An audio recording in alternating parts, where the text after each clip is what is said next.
আমরা আধুনিক হচ্ছি প্রতি পদে, প্রত্যেকটা মুহূর্তে, হাতে প্রত্যেকের স্মার্টফোন, সব দিক থেকে আমরা আধুনিক হচ্ছি।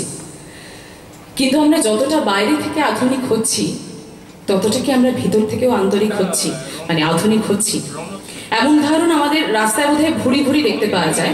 অত্যন্ত সুন্দর সাজগোজে, যার শিক্ষিত ছাপ রয়েছে যার সাজগোজের মধ্যে, এমন ব্যক্তিটিও রাস্তা দিয়ে হেঁটে যাচ্ছে, বেড়াল চলে গেলে দাঁড়িয়ে থাকেন পরের মানুষটা কখন যাবে সেটার জন্য। এরকম ঘটনা আমাদের প্রত্যেকের সাথেই প্রতিনিয়ত ঘটছে। তো সেই আধুনিকতাটা যেটা আমাদের অন্তর থেকে হওয়া দরকার, সেই নিয়ে আমার পরবর্তী নিবেদন সুনীল গঙ্গোপাধ্যায়ের কবিতা সর্বহারা অবিশ্বাসী। আমার ঘনিষ্ঠ বন্ধুর স্ত্রী বেশ সেজেগুজে এসেছে, কিন্তু আমাদের সঙ্গে খেতে বসবে না, কারণ আজ তার নীল ষষ্ঠী। যৌবন বয়সে এ নিয়ে কত না চটুল রঙ্গ করতাম, এখন শুধু একটু পাতলা হাসি। অন্যের বিশ্বাসে নাকি আঘাত দিতে নেই। আমার আরেক বন্ধু, যে প্রথম আমায় ছাত্র রাজনীতিতে টেনেছিল, সেদিন দেখে ওর আঙুলে একটা নতুন পাথর বসানো আংটি। আমার কুঞ্চিত ভুরু দেখে দুর্বল গলায় বলল, এই শরীরটা আমার একদম ভালো যাচ্ছে না রে।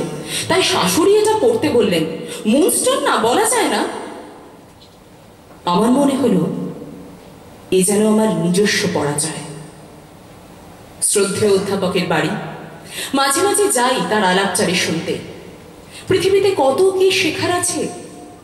সেদিনই প্রথম দেখলাম তার দরজার পেছন দিকে একটা গণেশের মূর্তি আটকানো। প্রশ্ন করিনি, নিজেই বললেন, দক্ষিণ ভারত থেকে ছেলে এনেছে, কি দারুণ কাজ না? সুন্দর মূর্তির স্থান শোকেসের বদলে দরজার উপরে কেন? বলিনি সে কথা। সেই ফক্কুরের বয়স আর নেই। বয়স হয়েছে তাই হেরে যাচ্ছি, অনবরত হেরে যাচ্ছি। চতুর্দিকে এত বিশ্বাস, দিন দিন বেড়ে যাচ্ছে কত রকমের বিশ্বাস। যে গেরুয়াবাদী ঠিক করেছে পরধর্মের শিশুর রক্ত গড়াবে মাটিতে, চাচবে কুকুরে, সেটাও তার দৃঢ় বিশ্বাস। ধর্মের যে ধ্বজাধারী মনে করে মেয়েরা গান গাইলে গলার নলি কেটে দেওয়া হবে, টেনিস খেলতে চাইলেও পড়তে হবে বোরখা, সেটাও তার দৃঢ় বিশ্বাস। যে পেটে বোমা বেঁধে যাচ্ছে ধ্বংসের দিকে, যে পেশি ফুলিয়ে দেত হাসি হেসে পদানত করতে চাইছে গোটা বিশ্বকে, এরা সবাই তো বিশ্বাসী দল। সবাই বিশ্বাসী, বিশ্বাসী, বিশ্বাসী। একবার ভাঙা গলায় বলতে ইচ্ছা করে, অবিশ্বাসী দল জাগো, জাগো।